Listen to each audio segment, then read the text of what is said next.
अच्छा मिफ्ता भाई, एक जो बहुत बड़ा मौजू इस वक्त जेर बहस है, जाहिर है कहा एक सादा सी असेसमेंट है, 1,000 अरब से ज्यादा सालाना जो हमारी ये जो स्टेट ओन इंटरप्राइजेज हैं वो खा जाती हैं, और ना उसका माई होता है ना उसका माई बाप कोई कोई भी नहीं होता। प्रॉब्लम ये है कि अब जो मौजू जेर बहस है कि आइंदा जो इकोनॉमिक टीम होगी उसको लीड कौन करेगा।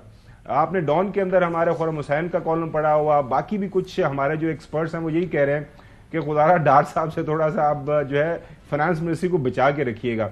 चले, ये तो जाहिर है जो भी हुकूमत बनेगी, जो पॉलिटिकल पार्टी, उसका ये फैसला है। तो हमें इकोनॉमिक मैनेजर किस तरह का चाहिए होगा जो कि इन मुश्किल हालात में हमें आगे लेके जा सके। जाहिर है मुश्किल फैसले हैं, आपने प्राइवेटाइजेशन करनी है, आपने टैक्स जीडीपी जो हमारी रेशियो है उसको बेहतर करना है, जिस तरह आपने सारे का सारा बताया कि कौन से सेक्टर जिस वक्त अनटैक्स हैं। जी मिफ्ता भाई। देखिए, इसमें जो बड़ा रोल होता है, मैं समझता हूं कि वो फाइनेंस मिनिस्टर से भी ज्यादा कि प्राइम मिनिस्टर का या सियासी लीडरशिप का है कि उनको एग्री करना होगा कि हम रिफॉर्म्स अब करेंगे। बिजली और गैस सस्ती करनी बहुत जरूरी है, लेकिन बिजली और गैस इस तरह सस्ती नहीं करनी कि हुकूमत सब्सिडी दे दे, क्योंकि वो सब्सिडी देने के लिए उसको नोट छापनी पड़ती है, जिससे महंगाई बढ़ती है। बिजली और गैस सस्ती होगी कि अगर आप इसके अंदर निचकारी लेकर आए। 700 से ज्यादा अरब रुपया, 700 अरब रुपए से ज्यादा पिछले साल, और 1300 अरब रुपए से ज्यादा पिछले 2 सालों में हुकूमती कंपनियों ने नुकसान किया है। पीआईए ने पिछले साल 90 अरब रुपए नुकसान किया है। हम तकरीबन ये एस्टिमेट कर सकते हैं कि 100 अरब से ज्यादा इस साल नुकसान होगा।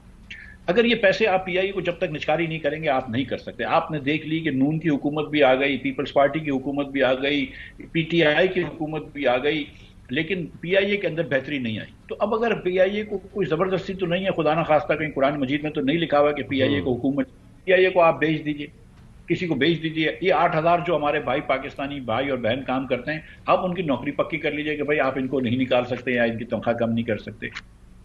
इसी तरह जब तक कि आप निचकारी नहीं करेंगे बिजली की कंपनियों की, या पब्लिक प्राइवेट पार्टनरशिप जिस तरह पीपल्स पार्टी कहती है, डिस्कोर्स की। नहीं करेंगे डिस्कोस की और डिस्ट्रीब्यूशन कंपनीज की, बशमूल गैस डिस्ट्रीब्यूशन कंपनी की, तो आप इसके लाइन लॉसेस कम नहीं कर सकेंगे। जब अपने पैसे लगे होते हैं तो सेठ लोग बड़ी अच्छी तरीके से तरीके निकाल लेते हैं ये चीजें कम करने की। तो अगर आपने इधर बिजली सस्ती करनी है तो आपको निचकारी करनी पड़ेगी, उसमें इफिशिएंसीज लानी पड़ेंगी, लाइन लॉसेस कम करनी पड़ेंगी और दीगर चीजें करनी पड़ेंगी। इसी तरह बिल कलेक्शन बढ़ाना पड़ेगा, नॉन पेमेंट के ऊपर लाइन काटनी पड़ेगी, वगैरह वगैरह। इसी तरह अगर आप हुकूमत के अंदर रेलवे है मिसाल के तौर पर, उसको भी आप प्राइवेट सेक्टर में दे दें। चलें, आप ट्रैक रखना चाहते हैं रखें, आप गाड़ियां ट्रैक चलाने के लिए प्राइवेट सेक्टर दे दें, तो इफिशिएंसी आ जाएगी, चीजें सस्ती हो जाएंगी। जब यहां पे चीजें सस्ती होंगी तभी जाके हम हिंदुस्तान से, बांग्लादेश से, दूसरे ममालिक से compete कर सकेंगे, क्योंकि आपकी बरामदात को बढ़ाना बहुत जरूरी है। हमको जो भी फाइनेंस मिनिस्टर चाहिए वो उसको एक तो इकोनॉमिक्स की समझ आनी चाहिए, उसको ये अंदाजा होना चाहिए कि फिजिकल डेफिसिट का मनी सप्लाई पे क्या इफेक्ट होता है, मनी सप्लाई से इकोनॉमी का क्या इफेक्ट होता है, वगैरह वगैरह। दूसरी, आपको ये भी चाहिए कि पाकिस्तान की मईशत किस तरह चलती है, ये भी समझ होनी चाहिए। लेकिन सियासी लीडरान, जो टॉप लीडर है ना, उनको चाहिए कि वो थोड़ी सी हिम्मत पकड़ें और कहें कि अच्छा ये चीजें करनी जरूरी हैं, इसकी वजह से हमारा मुल्क पीछे रह गया है, और हम फौरन फौरन अपनी कल की सियासत नहीं देखेंगे, थोड़ा सा मुल्क का फायदा देखेंगे। वेल पार शो करनी पड़ेगी। चौधरी गुलाम हुसैन साहब। जी जय साहब।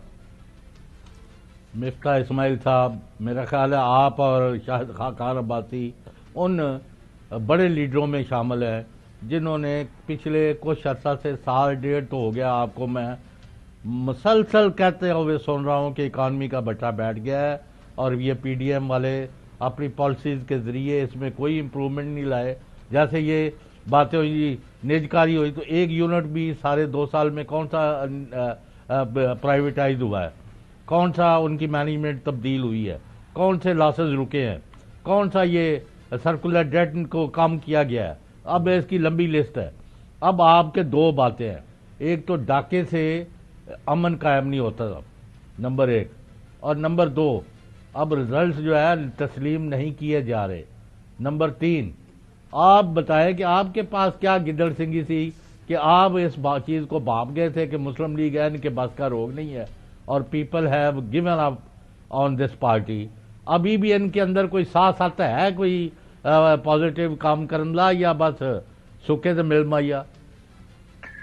साहब देखें, जो शायद अब्बासी और मैं बात कर रहे थे और करते रहे हैं, वो ये था कि हम चाह रहे थे कि पाकिस्तान की सियासत बहुत पोलराइज हो गई है, 2-3 हिस्सों में बट गई है।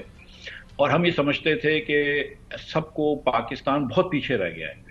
तो हम ये समझते थे कि सारे सियासी स्टेक होल्डर, जिसमें सियासतदान भी शामिल हैं और दीगर इदारे भी शामिल हैं, जुडिशरी वगैरह भी शामिल है, उलमा इकराम भी शामिल हैं, बिजनेसेस भी शामिल हैं, मीडिया भी शामिल है, उन सबको बैठना चाहिए और एक राह तय करनी चाहिए कि यार एक नॉर्मल कंट्री को किस तरह आगे लेके जाना चाहिए। उस राह तय करने के बाद अपने अपने विजन लेकर सियासतदान अपने मैदान में इलेक्शन पे उतरे। 12 इलेक्शन हो गए, हम समझते हैं अब भी ये कर लेना चाहिए कि एक पूरा कौमी जिरगा बैठाना चाहिए और इसके अंदर कोई राह तय करनी चाहिए।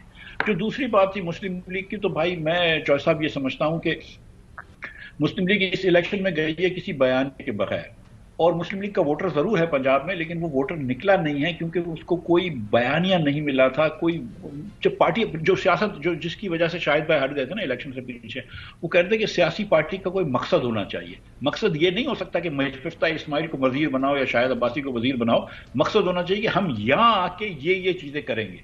वो चीजें सही हों या गलत हों, लेकिन वो तो आवाम फैसला करेगी। लेकिन आप कुछ ये तो कहेंगे ना कि भाई मेरा ये प्लान है, मैं ये करना चाहता हूं, मैं ये करना चाहता हूं, मैं समझता हूं यहां मुल्क खड़ा हुआ है। ये किसी पार्टी ने ये नहीं कहा, कम से कम मुस्लिम लीग ने तो ये नहीं कहा कि हमारा ये बयानिया है। इसकी वजह से मेरे ख्याल से हम यहां खड़े हैं। बहुत शुक्रिया, आपने जो अच्छा मशवरा दिया वो यही है कि हमारे जो अरबाब इख्तियार में तमाम लोग बैठे हैं, हमारे सियासी जो लीडरान हैं, उनको मिल बैठ के पाकिस्तान की मैशत के ऊपर बड़ी संजीदगी के साथ सोचना पड़ेगा, क्योंकि हालात काफ़ी मुश्किल में हैं।